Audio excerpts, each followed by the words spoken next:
नमस्कार, मी पंजाब डक। आज 8 तारखेपासून म्हणजे 7 नोव्हेंबर पासून राज्यातला पाऊस रजेवर जाणार आहे, कायमचा निघून जाणार आहे, विड्रॉल होणार आहे, म्हणून हा अंदाज सर्व शेतकऱ्यांनी लक्षात घ्यायचा। 7 तारखेला पावसाळा संपला म्हणून हे जाहीर होणार आहे, म्हणून हे देखील सर्व शेतकऱ्यांनी लक्षात घ्यायचं। म्हणजे सांगायचं झालं तर 7 तारखेपासून राज्यात थंडीला सुरुवात होईल, ठिकठिकाणी थंडी जाणार। 8 ला थंडी आणखीन वाढत जाणार आहे, 9 पासून आणखीन खूप वाढत जाणार आहे, 10-11 ला सगळ्या राज्यातले सर्वांना स्वेटर घालावं लागते अशी थंडी येणार आहे, म्हणून हा अंदाज लक्षात घ्यायचा।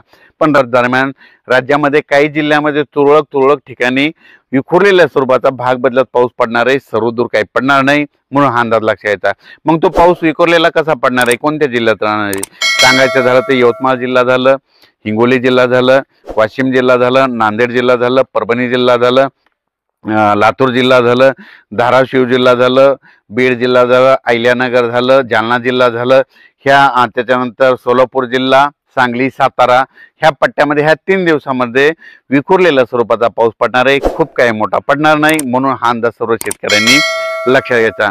मग राज्यामध्ये थंडी कशी सुरू होणार आहे तर सर्वप्रथम सांगू इच्छितो, राज्यात थंडी एकदम सगळीकडे येत नसते, पण कशी सुरुवात होते राज्यात आपल्या महाराष्ट्राकडे उत्तरेकडून थंडीला सुरुवात होते। म्हणून राज्यात नेमकी थंडी कशी होणार आहे, उत्तरेकडून म्हणजे सांगायचं झालं तर 5 तारखेला म्हणजे नंदुरबार जिल्हा झालं, नाशिक जिल्हा झालं, निफाड तालुका, त्याच्यानंतर धुळे जिल्हा झालं, जळगाव जिल्हा झालं, इकडं मलकापूर, नांदुरा, बुलढाणा घाटाच्या खाली, त्याच्यानंतर खामगावच्या त्याच्यानं पलीकडे अकोला, तेलारा, अचलपूर, दर्यापूर, मोर्शी, अमरावती, वर्धा, भंडारा, नागपूर ह्या पट्ट्यामध्ये 5 तारखेलाच राज्यामध्ये थंडी थोडी जाणवायला सुरुवात होईल आणि त्या दिवशी धुकं देखील येईल, धुळी देखील येईल, म्हणून हे लक्षात येतं।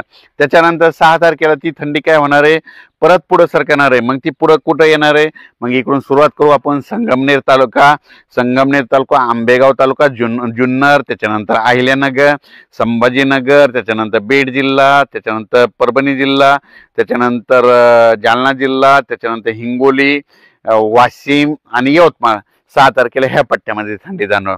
7 तारखेला ती थंडी आणखीन परत पुढे सरकणार व म्हणजे दक्षिणेकडे थंडी येणार। मग 7 तारखेला कुठे येणार आहे, मग 7 तारखेला पुणे जिल्हा, सातारा, सांगली, सोलापूर, कोल्हापूर, त्याच्यानंतर धाराशिव जिल्हा, सोलापूर जिल्हा, पंढरपूर तालुका, त्याच्यानंतर इकडे लातूर जिल्हा, बीड जिल्हा, परभणी, असं नांदेड, हिंगोली, यवतमाळ, असे धर्माबाद ह्या पट्ट्यामध्ये काय होईल 7 तारखेला।